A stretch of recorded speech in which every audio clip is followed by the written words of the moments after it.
Title: Singapore's major money laundering crackdown on the evening of August 15, 2023. Singapore witnessed one of the largest financial crime crackdowns in its history. More than 400 police officers simultaneously raided 9 luxury residences across different parts of the island nation, bringing to a head a secret investigation that had been underway for years as officers surrounded one location. One suspect attempted to escape by jumping from a second-floor balcony. He injured his wrist and ankle but still managed to make his way into the drainage system in an effort to evade capture. His escape, however, did not last long, and police eventually located and arrested him. During the initial operation, 10 people were arrested. Authorities seized a vast collection of valuable assets, including supercars, luxury watches, designer handbags, works of art, cash, digital assets, and various other properties. The total value of the assets was initially estimated at more than $1 billion. What made the case even more significant was that the investigation did not stop with those 10 individuals. A total of 27 suspects were identified as being connected to the case, with 17 others still being sought when the operation was announced. As the investigation expanded, the amount of allegedly illicit money involved was believed to have exceeded $3 billion. The funds were primarily believed to be connected to an illegal online gambling network operating across Southeast Asia, along with illicit lending activities and various forms of online fraud. Once these enormous sums of money entered Singapore, a major international financial hub, the suspects allegedly attempted to transform questionable funds into assets and investments that appeared legitimate. This is what made the case particularly serious. Singapore was not simply dealing with a criminal group controlling enormous amounts of money. Authorities also had to uncover how the network moved those funds into the financial system and concealed their true origins. But what exactly is money laundering? And why do criminals go through such a complicated process simply to use money they obtained through illegal activities? According to estimates frequently cited by the United Nations, money laundering worldwide may amount to roughly 2% to 5% of global GDP each year. This demonstrates that the problem extends far beyond high-profile criminal cases. Illicit funds can find their way into many areas of the economy, including real estate, art, luxury goods, investments, and legitimate businesses. In simple terms, money laundering is the process of concealing the illegal origin of assets so that they appear to have come from legitimate sources. Imagine an ordinary person suddenly possessing millions of dollars. If the amount were only a few $1,000s, they might be able to spend it without attracting much attention. But when the sums become extremely large, one question quickly arises: where did this money come from? For that reason, criminals need to make illegally obtained assets more difficult to trace. At its core, they faced 2 major challenges: hiding where the money originated and creating a believable explanation for how they obtained it. Throughout history, some criminal networks have exploited cash-intensive businesses to mix illegal funds with legitimate revenue. Restaurants, laundromats, gold shops, and certain specialized businesses have sometimes been vulnerable to abuse when financial controls are weak. Once illicit money becomes mixed with legitimate business transactions, determining which funds represent genuine revenue and which originated from criminal activity becomes much more difficult. However, this approach also has weaknesses. A legitimate business must have customers, employees, operating expenses, and business activity that correspond to its reported revenue. If a company declares revenues that are far too high for its actual size and operations, suspicious discrepancies can quickly emerge. When the amount of money that needs to be concealed reaches hundreds of millions or even billions of dollars, using a single business is no longer enough.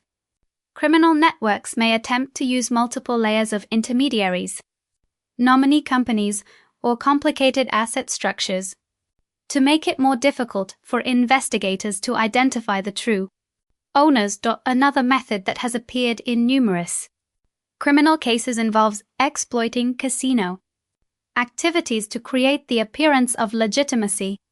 For example, cash may be exchanged for casino chips, followed by a small amount of gambling before the chips are converted back into cash or another form of payment if questioned about the source of the money. A criminal might attempt to claim that it came from gambling winnings. However, modern financial systems increasingly rely on identity verification, transaction monitoring, and suspicious activity reporting. These measures have made it far more difficult to conceal illicit funds than in the past. The Singapore case provides a clear example of just how complex an illegal financial network can become when the amounts involved reach billions of dollars. More importantly, the case demonstrates that money laundering is not simply about hiding money. It involves an entire network of methods designed to obscure the origin of assets, create an appearance of legitimacy, and allow illicit funds to blend into the ordinary economy. Today, major banks have tightened their controls over high-value cash transactions, moving large sums of money into the financial system without being able to establish their legitimate source has become increasingly difficult.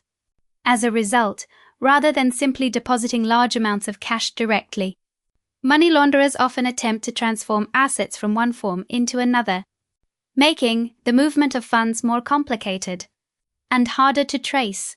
One of the areas that has come under scrutiny is the art market. The buying and selling of paintings and other high-value works of art can sometimes take place under a high degree of secrecy.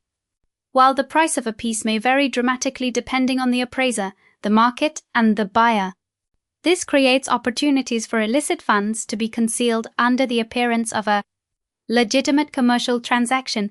For example, a piece of artwork might be purchased at a relatively low price and later revalued at a much higher amount. If the artwork is then resold at the new price, the proceeds can be presented as profits from an art investment. Some individuals have even used valuable works of art to exchange favors or facilitate bribery, as this can be more discreet than directly handing over a large amount of cash. These concerns have led many to strengthen oversight of the art market. Mexico, for instance, has introduced stricter anti-money laundering regulations for art transactions involving large amounts of cash. Such tighter controls demonstrate that art is not only a cultural field, but, in some circumstances, can also become a link in illicit financial activities.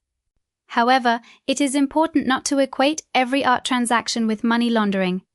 Since the vast majority of art sales are entirely legitimate, another type of asset that frequently appears in major financial crime cases is real estate. Unlike paintings or other assets whose values can fluctuate significantly, real estate generally has a high value, can be used as an investment, and can generate income. As a result, property can sometimes become the final destination in a chain of transactions designed to transform suspicious funds into assets that appear legitimate. In several large-scale money laundering cases in Singapore, authorities have seized and frozen hundreds of properties linked to individuals under investigation. Real estate can also be used in various ways, from direct purchases and transfers through multiple legal entities to the use of intermediary companies. To create the situation becomes even more complicated when money moves through multiple countries and different types of assets. Suspicious funds may be converted into real estate, which is then sold and presented as proceeds from a legitimate property transaction. After passing through several layers of transactions, the original source of the money becomes increasingly difficult to identify. Gold is another notable link, because it has characteristics that differ from both real estate and art. Gold has a high value while being relatively compact. Easy to transport and traded in markets around the world. These characteristics have made gold a recurring component of numerous cross-border financial crime networks. A case in Europe illustrates the level of complexity that criminal networks can create. According to investigators, cash originating from drug trafficking was passed through multiple intermediaries and moved between several countries. Some individuals were responsible for transporting the money, while others counted and packaged it before transferring it to contacts involved in the gold trade at certain transit points. The cash was converted into gold to attract less attention while crossing borders. The gold was then transported to other countries and eventually converted back into cash through transactions that appeared legitimate. The proceeds could then be deposited into the banking system or transferred through intermediary companies located in different parts of the world. What is particularly significant is that the entire process did not depend on a single transaction. Instead, it was divided into numerous stages involving multiple people and several countries. The objective was to make it more difficult for investigators to connect each individual transaction to the original source of the money. However, the more complicated the network becomes, the more opportunities it creates for unusual patterns to emerge. During an audit of a jewelry business in Dubai, an auditor discovered unusually high levels of cash transactions, with enormous sums being used to purchase gold and jewelry over an extended period. These figures became warning signs and were reported to the authorities. What initially appeared to be an isolated detail eventually led to a broader investigation that uncovered an entire international network. Dozens of people were arrested, while some individuals believed to be at the top of the operation remained at large. When the case was made public, cases like these demonstrate that modern money laundering is rarely as simple as depositing cash into a bank account. It can involve art, real estate, gold, intermediary companies, and a series of cross-border transactions. The more layers of assets that are used, the more difficult it becomes to trace the original source of the money. At the same time, however, every additional transaction creates more records, documents, and financial trails clues that investigators can use to work backward and uncover the entire network, as mentioned earlier. Illicit funds can be concealed by moving them through different types of assets. Beyond artwork, real estate, and gold, criminals may also exploit luxury goods, diamonds, gift cards, digital assets, and even NFTs in online environments. Each time, the money is transformed into a new form. Identifying its original source becomes more difficult. The goal of these networks is often to create as many layers of intermediaries as possible while minimizing information that could reveal the identities of the people behind the operation. For this reason, suspicious transactions may be broken into smaller amounts, transferred through multiple individuals or organizations, and routed across different jurisdictions, but erasing the trail is only part of the story. Another important objective is to transform illicit funds into income that appears legitimate. In theory, an investment in a business can generate completely legitimate profits. For example, money might be invested in a consulting firm, company, or restaurant with the resulting profits recorded as ordinary business revenue. In a money laundering scheme, however, the objective is not necessarily to build a genuinely successful business. Instead, the goal is often to create a sufficiently plausible stream of transactions that can provide an explanation for where the money came from, a tool that frequently appears in cross-border financial crime cases is the shell company, also known as a front company. These are legal entities that may exist on paper but have very limited or virtually no actual business operations. They can be established in jurisdictions with highly developed international financial systems and a history of strong corporate confidentiality.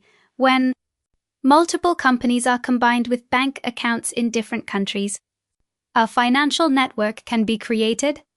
An initial sum of money may be transferred into the first company and then appear elsewhere as a loan, investment, or commercial payment to another company. As the funds continue moving through multiple legal entities, they become increasingly distant from their original source. Past cases have shown how criminals can take advantage of international corporate structures in this way. Money may be placed into a company in Europe, then financial documents may be used to support a loan in another country before the funds are transferred again to an offshore entity. For investigators, each country has its own legal system, procedures for sharing information, and processing times. As a result, piecing together the entire chain of transactions into a complete picture can take a considerable amount of time. However, it is important to distinguish between shell companies and illegal activity. Shell companies are not inherently unlawful. In international business, entities established in different countries can serve legitimate purposes, including corporate management, investment, asset ownership, or organizing business operations. The issue lies in how they are used. A legitimate corporate structure can become a tool for concealing assets if someone deliberately exploits it to evade legal oversight. One of the weaknesses that money laundering networks often exploit is the difference between national legal systems. If all the activity takes place within a single country, authorities may be able to monitor transactions and request relevant records more easily. But when money constantly crosses international borders, the investigation becomes far more complicated. It is like a pursuit in which one side is constantly trying to create more distance. When investigators trace one transaction, the money may have already appeared in another legal entity, another account, or another country. Each new layer of intermediaries creates another obstacle to tracing the source of the funds, in addition to using their own companies and bank accounts. Criminals may also exploit other people's identities. Stolen personal information can sometimes be used to open accounts or register for financial services without the victim's knowledge. For example, a victim who is tricked into transferring a large amount of money may not be the final destination of the funds. The money can then be distributed among multiple accounts belonging to other individuals before being transferred overseas. Once the funds have passed through several layers of intermediaries, recovering the assets becomes significantly more difficult, even more concerning. An ordinary person can sometimes be turned into a link in a chain of transactions without realizing it. Criminals may impersonate legitimate services, offer promotions, or promise a small financial reward to persuade victims to transfer money. Methods involving prepaid phone cards, gaming cards, or online payments can be used as a cover for suspicious transactions. A victim may believe they are paying a legitimate service provider, while the money may actually be transferred into an account belonging to the fraudster's network. Some transactions are deliberately designed to create a delay, causing the victim to believe that the system is still processing the payment or that the transaction has encountered a problem. During that time, the funds may already have been transferred to other accounts. When the money eventually returns, the person whose account was initially involved may unknowingly become another link in the money transfer process at a more sophisticated level. The sender and recipient may even be to completely different individuals. You may send money to person A but later receive money from person B if you do not know that A and B are actually part of the same network. It can be extremely difficult to recognize the connection behind the transactions. This is one of the defining characteristics of what is sometimes described as an underground banking system. Numerous accounts and individuals may appear unrelated on the surface, while in reality they are coordinating as part of the same network of interests. As money moves between people who appear to be complete strangers, identifying who actually controls the entire system becomes increasingly difficult. Ultimately, two important objectives of money laundering are to obscure the origin of funds and create a plausible story about where the income came from. Front companies exploit differences between countries, other people's accounts add additional layers of intermediaries, and transactions disguised as ordinary payments allow the money to blend into everyday financial activity. Even so, the fight against money laundering continues to evolve. Banks, regulators, and financial institutions are increasingly using advanced data analytics, identity verification systems, and transaction monitoring technologies to detect unusual patterns. As technology continues to advance, the confrontation between networks attempting to conceal illicit funds and the authorities trying to track them is becoming increasingly sophisticated.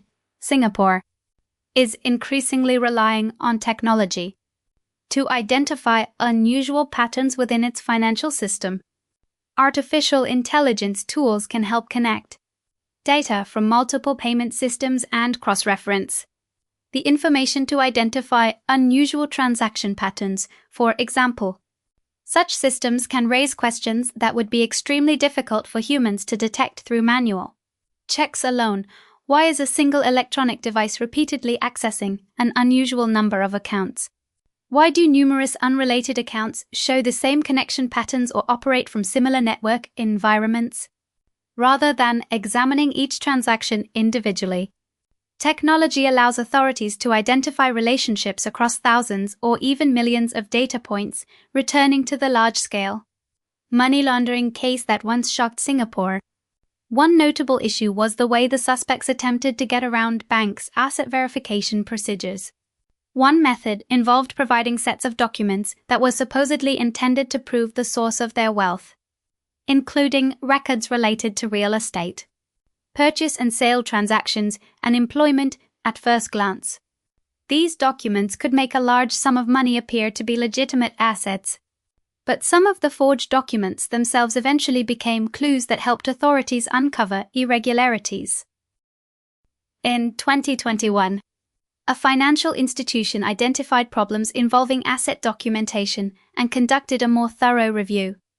From this initial warning sign, the investigation expanded and eventually exposed a financial network worth billions of dollars and involving dozens of people.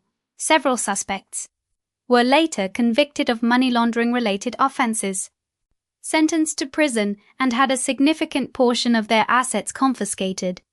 Assets that were frozen or seized were handled in accordance with the law, including some that were sold at auction, with the proceeds transferred to the state budget.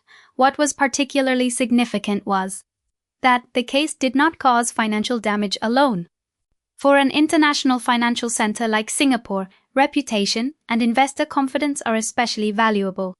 When a network can move an enormous amount of money into the financial system without being detected immediately, questions about the effectiveness of financial oversight mechanisms naturally arise. Following the case, Singapore continued to strengthen its anti-money laundering measures, particularly when examining the sources of wealth and financial activities of high-net-worth individuals.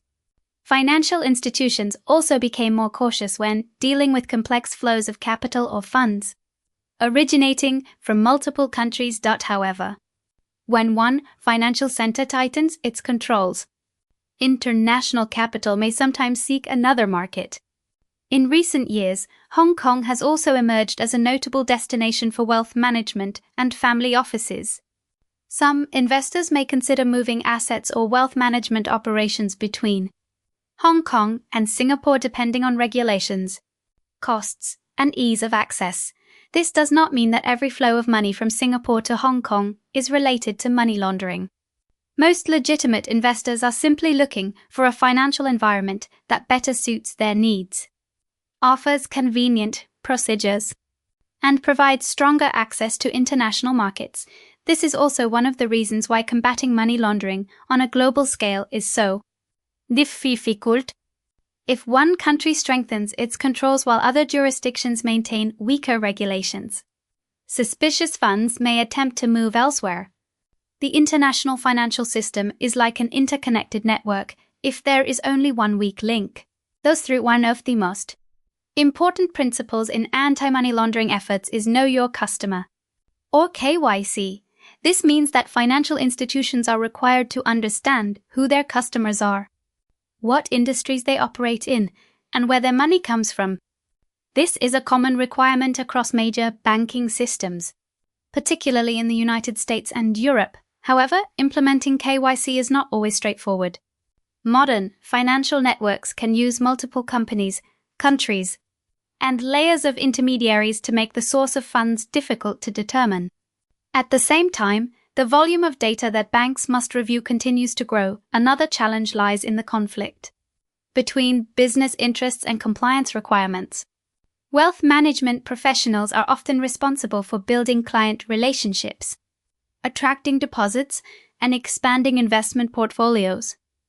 Compliance departments, on the other hand, must ask difficult questions, request additional documentation, and carefully examine the source of funds if the review process becomes too strict. Legitimate customers may find the procedures burdensome and decide to move to another bank. This commercial pressure can sometimes create tension between business teams and risk control departments in some cases. If employees deliberately ignore warning signs or fail to conduct adequate checks, suspicious transactions may slip through the system. Therefore, combating money laundering depends not only on technology but also on a strong culture of compliance. Transparent procedures and clear accountability within every financial institution, ultimately. Although money laundering methods are becoming increasingly sophisticated, the fundamental nature of the crime remains unchanged. Concealing the illegal origin of assets and transforming them into funds that appear legitimate, technology can help authorities identify connections that would be difficult for humans to detect. But this fight remains an ongoing race between increasingly powerful monitoring capabilities and increasingly sophisticated methods of concealment. In your opinion, can artificial intelligence become a powerful enough tool to close some of the gaps in the global anti-money laundering system? Share your thoughts in the comments below. Thank you for watching. If you found this content useful, don't forget to like the video, subscribe to the channel, and turn on notifications so you won't miss our upcoming videos. See you in the next one.